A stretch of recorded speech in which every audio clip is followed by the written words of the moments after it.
உலகத்தில் பார்த்தீங்கன்னா வந்து 1% ஆஃப் த பீப்புள் தான் பில்லியனர்ஸ் ஆகும் மில்லியனர்ஸாகவும் இருக்காங்க. 4% ஆஃப் த பீப்புள் ஒரு சக்ஸஸ்ஃபுல் ஆண்டர்பிரனர்ஸாக இருக்காங்க. 95% of the people struggling to be a successful entrepreneur, struggling to lead a normal working class life, struggling to lead the basic life and போகிற poverty line. என்ன காரணம்? Hi, I am மோகன் Raj, founder of business counselling academy. நம்மளுடைய basic education ஸ்ட்ரக்சரும் சரி, நம்மளுடைய பேரண்டிங்கும் சரி எப்படி ஆயிடுச்சு அப்படின்னா வந்து ஒரு குழந்தைக்கு நீ நல்லா படிக்கணும், நீ நல்லா படித்தா தான் ஒரு நல்ல கம்பெனியில் வேலை கிடைக்கும், அப்போ தான் ஒரு நல்ல கல்யாணம் பண்ணலாம் இப்படின்னு சொல்லி ஒரு மைண்ட் செட்டை வந்து கிரியேட் பண்ணிடுறாங்க. ஸோ இதில் என்ன ஆகுது அப்படின்னு பார்த்தீங்கன்னா, ஒரு குழந்தை வந்து தன்னுடைய மனசில் வந்து நம்ம நல்லா படித்தா தான் நமக்கு ஒரு நல்ல வேலை கிடைக்கும், நமக்கு ஒரு நல்ல வேலை கிடைச்சா தான் ஒரு நல்ல லைஃப் இருக்கும் அப்படின்னு நினச்சிக்கிறாங்க. என்ன பண்ணுறாங்க? பேசிக்கலாக நீங்கள் பார்த்தீங்கன்னா மோஸ்ட் ஆஃப் த பீப்புள் கஷ்டப்பட்டு படிக்கிறாங்க, படித்து முடிச்சுட்டு கேம்பஸ்லேயே வேலைக்கு கிடைக்கும்னு சொல்லி ட்ரை பண்ணுறாங்க, வேலைக்கு போகிறாங்க, நல்லா சம்பாதிக்கிறாங்க. அதுக்கப்புறம் பார்த்திங்கன்னா வந்து வீடு வந்து இஎம்ஐயில் வாங்குறாங்க, கார் இஎம்ஐயில் வாங்குறாங்க. அவங்களுடைய ஒர்க் லைஃப் ஸ்டைலில் பார்த்திங்கன்னா வந்து தனக்காகன்னு சொல்லாமல் பார்த்திங்கன்னா மற்றவங்கள வந்து ப்ளீஸ் பண்ணணும், மற்றவங்களுடைய ஈகோ சாட்டிஸ்ஃபை பண்ணணும் அப்படின்ற மாதிரி ஒரு மித்தில் பார்த்திங்கன்னா வந்து தே ஆர் லிவிங். இதில் என்ன ஆகுது அப்படின்னு பார்த்தீங்கன்னா, ஒருத்தருடைய லைஃப் பார்த்திங்கன்னா வந்து இஎம்ஐலேயே காலம் ஓடிடுது. இஎம்ஐன்ற வேர்டை யோசிச்சு பாருங்களேன். To you think it sounds good? ஆக்சுவலாக கிடையாது. ஏன் அப்படின்னு கேட்டிங்கன்னா, இப்போ ஒருத்தர் வேலைக்கு ஜாயின் பண்ணுறாரு, ஒரு 5 lakhs rupees சேலரி அப்படின்னு வச்சுக்கோங்க per annum. அவர் என்ன பண்ணுறாருன்னா, அந்த 5 lakhsக்கு அவர் வந்து தனக்கு தேவையான வீடு, இஎம்ஐ கேல்குலேஷன், பைக்கு, காரு இதெல்லாம் பிளான் பண்ணி அவர் வந்து என்கேஜ் பண்ணிடுறாரு, கமிட் பண்ணிக்கிறார்.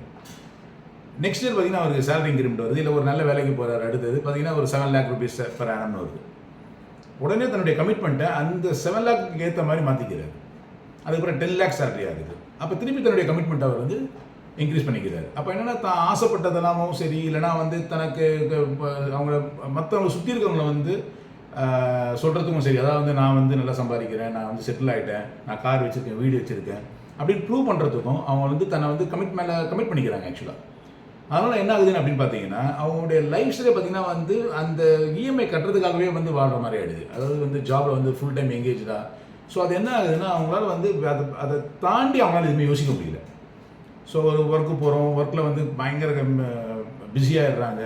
அப்புறம் வந்து எவ்ரி மந்த் வந்து பார்த்திங்கன்னா வந்து 1ஆம் தேதி சேலரி வரும், பார்த்திங்கன்னா 5ஆம் தேதியில் எல்லா சேலரி முடிஞ்சிடும். ஸோ அதுக்கப்புறம் என்ன பண்ணணும்னு யோசிப்பாங்க. உடனே வந்து பேசிவ் இன்கம்க்கு யோசிப்பாங்க. பேசிவ் இன்கம் யோசிக்கும் போது வந்து யாராவது ஃப்ரெண்டு ஒன்று ரெக்கமெண்ட் பண்ணுவாங்க, இன்வெஸ்ட்மெண்ட் இதை பண்ணுறேன்னு சொல்லுவாங்க, அதை பண்ணுறேன்னு சொல்லுவாங்க. ஆனால் அந்த இன்வெஸ்ட்மெண்ட்டுக்கு ஆக்சுவலாக எப்படி பண்ணுவாங்க பார்த்து அதையும் லோன் வாங்கி பண்ணுவாங்க சம்டைம்ஸ். ஸோ இது மாதிரி கிளாரிட்டி இல்லாமல் ஒரு கிளாரிட்டியான ஒரு பட்ஜெட்டிங் இல்லாமல் வந்து ஒரு லைஃப் லீட் பண்ணுறது. அதனால் பார்த்தீங்கன்னா கிரெடிட் கார்டுக்குமே ஃபுல்லாக இருக்கும். ஸோ இப்படி தான் வந்து ஒரு மாதிரி கன்ஃபியூஸ்டாக, இப்போ நான் சொன்னது பார்த்தீங்கன்னா வந்து உங்களுக்கு வந்து ஒரு கிளாரிட்டியாக இருந்தது, பயங்கர கன்ஃபியூஸாக இருந்திருக்கும். ஸோ இப்படி தான் கன்ஃபியூஸாகவே வந்து நிறைய பேர் வந்து they are leading Dhar life.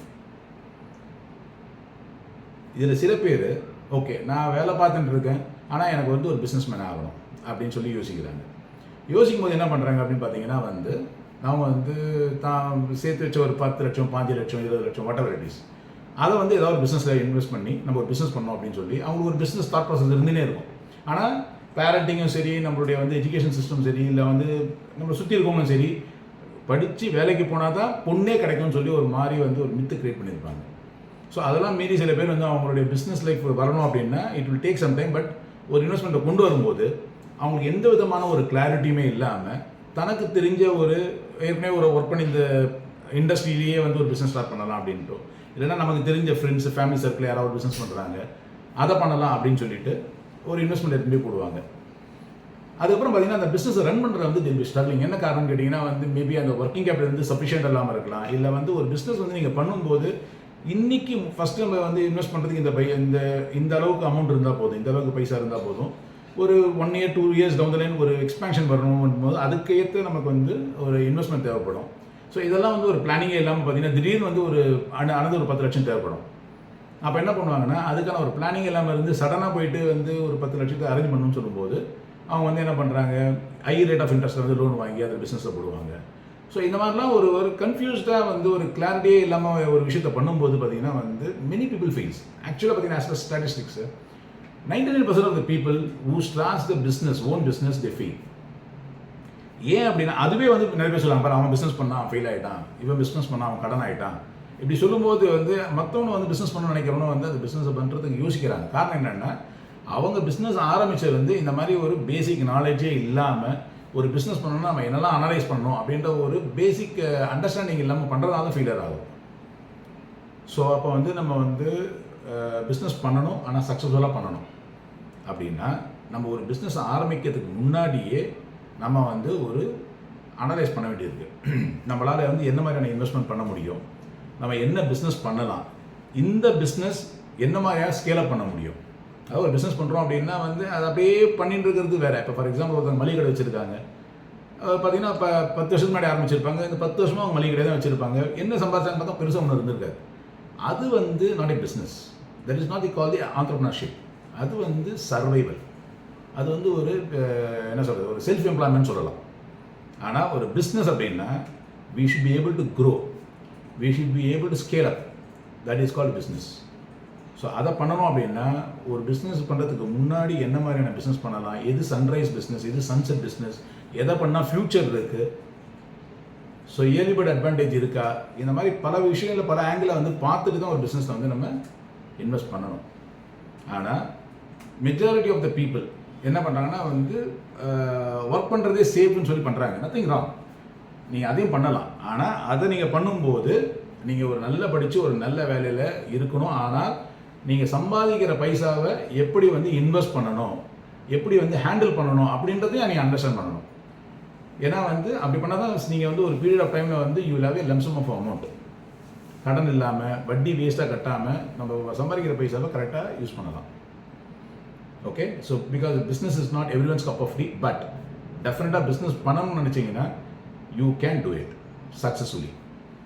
நம்முடைய சேனலில் பார்த்தீங்கன்னா வந்து ஆரம்பிச்சதுக்கு காரணமே வந்து இந்த மாதிரி ஸ்ட்ரகிள் பண்ணுற நிறைய பேருக்கு சப்போர்ட் பண்ணணும் அப்படிங்கிறதுக்காக தான்.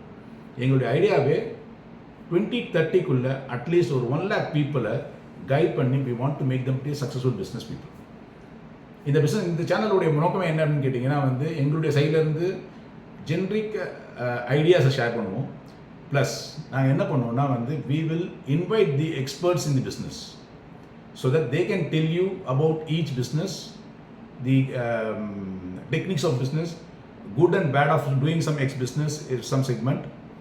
Plus நாங்கள் வந்து we are trying to create academy from this channel so that அந்த சேனலில் வந்து நீங்கள் வந்து we will try to conduct the seminar. So அந்த seminar with experts in the business entrepreneurs. So நீங்கள் ஏதாவது அவங்ககிட்ட கேள்வி கேட்கலாம், இல்லை ஏதாவது பிஸ்னஸ் ஐடியா இருக்குது அதுக்கு ஏதாவது சஜஷன்ஸ் கேட்கலாம் அப்படின்னா you can get from them. So அதுதான் வந்து எங்களுடைய idea. So we want to support அட்லீஸ்ட் 1 lakh people before 2030 in to be a successful business people, entrepreneurs. Thank you so much. Keep watch our videos. We will try to post good videos for you. Thank you.